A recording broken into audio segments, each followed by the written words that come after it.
이 앞 시간에는 선생의 원천부 0102에 대한 상호 텍스트성까지 살폈습니다. 오늘은 여기에 이어 원천부에 나타난 상호 텍스트성을 살펴보도록 하겠습니다.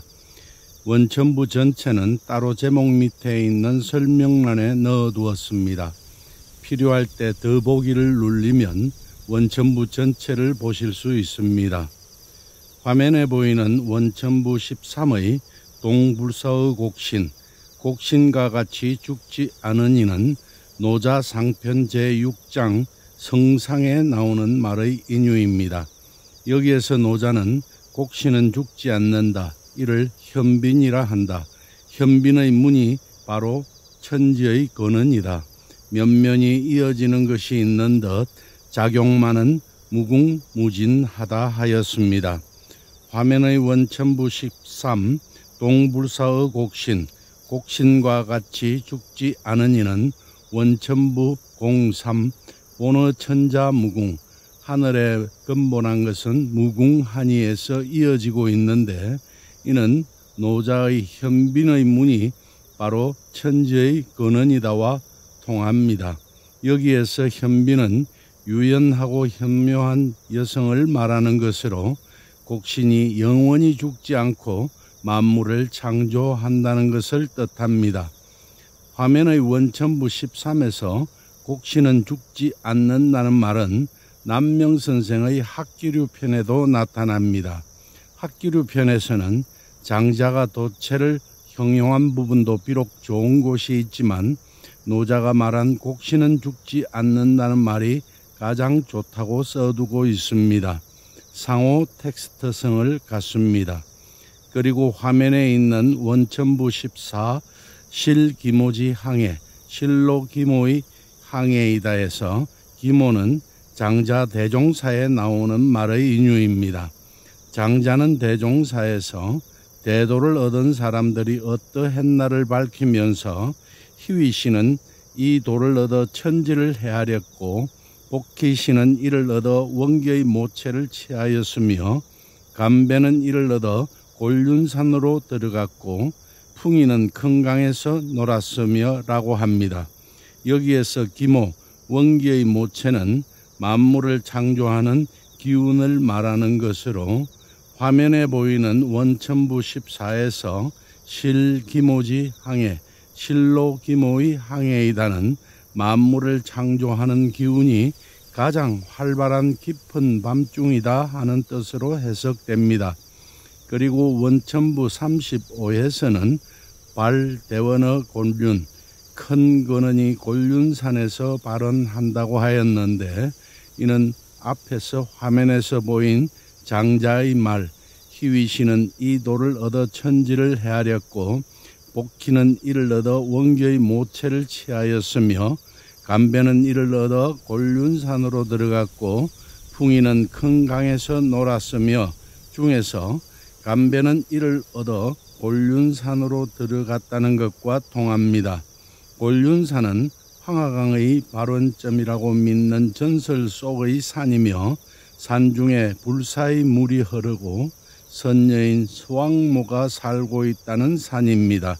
서왕모도 장자의 대종사에 나오는데 서왕모는 이를 얻어 소강산에 앉아 그 태어남도 알지 못하고 그 끝맺음도 알지 못했다고 합니다.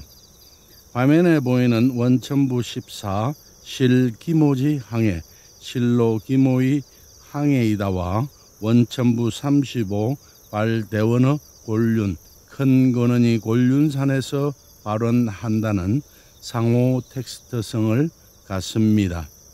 화면에 보이는 남명선생의 원천부 17 사극칭어선이 공자가 자주 물을 일컬었음을 생각하니와 18 신자여지 심적, 맹자가 근본이 있다는 뜻으로 이해하고 인도한 마음을 믿겠구나와 19 추천 수어습감, 미루어 보건대 물이 웅덩이에서 흘러와 채우고 흘러가니도 상호 텍스트성을 갖습니다. 원천부 17 사극칭어 선리, 공자가 자주 물을 일컬었음을 생각하니는 맹자 2루장 9화 18에 서자가 말하였다. 공자께서 자주 물을 일컬으시며 물이여 물이여 하시니 물에서 어떤 것을 취하신 것입니까? 하는 물음에서 인용한 것으로 보입니다. 여기에서 공자께서 물에 대해 일컬었다는 것은 논어자한 제9범 16장에서의 말, 즉 공자께서 내 위에 계시면서 말씀하시기를 가는 것이 이와 같구나, 밤낮 끝이지 않는구나를 두고 한 말입니다. 원천부 19와 20의 말, 물이 웅덩이에 흘러와 채우고 흘러가니 평소에 득행을 쌓는 것이 마땅하리라는 서자의 물음에 대한 맹자의 대답에서 나온 말인데, 맹자의 대답은 맹자 1루장 9화 범 18장에 나옵니다. 맹자께서 말씀하셨다. 권은인 샘이 솟아올라 밤낮으로 그치지 아니하여 웅덩이를 채우고 난 뒤에 나아가서 바다에 이른다. 근본이 있는 자는 이와 같다. 이것을 취한 것이다 라고 하였습니다.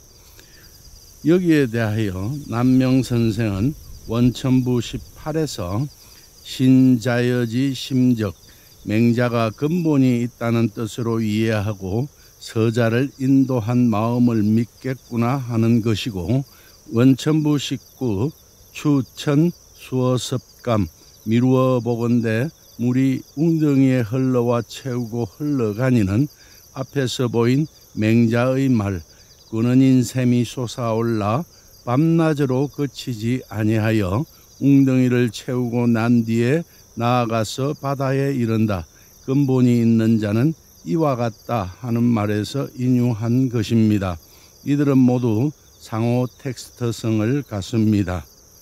화면에 보이는 남명선생의 원천부 27 합천류의 돈화, 흐르는 냇물과 무궁한 조화를 아우르는 것은 중용장구 30에 나타납니다. 공자는 중용을 통하여 만물이 어울러 자라면서 서로 해치지 않으며 도가 아울러 행하여 서로 어긋나지 않나니 작은 덕은 흐르는 냇물 같고 큰 덕은 무궁한 조화를 이룬다. 이것이 천지의 위대함이다 이라고 하였습니다. 남명선생의 원천부 27 합천류의 도나, 흐르는 냇물과 무궁한 조화를 아우르는 것은 화면에 보이는 중용에서 인용한 것으로, 천류 흐르는 냇물은 소덕천류, 작은 덕은 흐르는 냇물 같다 해서 소덕 작은 덕을 생략한 것이고, 도나 무궁한 조화는 대덕돈화, 큰 덕은 무궁한 조화를 이룬다 해서 대덕 큰 덕을 생략한 것입니다. 이도 상호 텍스트성을 갖습니다. 원천부 29 배유구어 박후, 길고 오랜 것과 넓고 두터운 것이 짝지언이에서 유구 길고 오랜 것과 박후 넓고 두터운 것은 중용장구 26에 주로 나타납니다. 이를 보겠습니다. 넓고 두터운 것은 만물을 실은 것이요, 높고 밝은 것은 만물을 덮는 것이요, 길고 오랜 것은 만물을 이루는 것이다. 이 말에 대하여 주자가 주해하기를 유구는 곧 길고 먼 것이니 안과 밖을 겸하여 말한 것이다.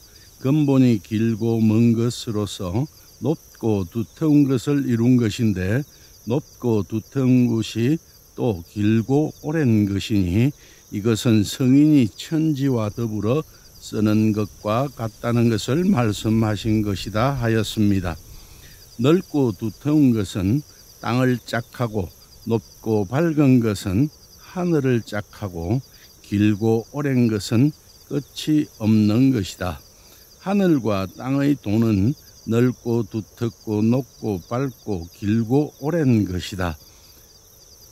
원천부 29 배유구어 박후, 길고 오랜 것과 넓고 두터운 것이 짝지언이에서의 유구 길고 오랜 것과 박후 넓고 두터운 것은 중용에 나타난 이러한 것들을 한데 모아 인유한 것입니다. 이는 상호 텍스트성을 갖습니다. 오늘은 여기까지 하겠습니다. 다음 시간은 오늘에 이어 원천부 31에서부터 상호 텍스트성과 원천부의 결속 구조에 대해 살펴보도록 하겠습니다. 감사합니다.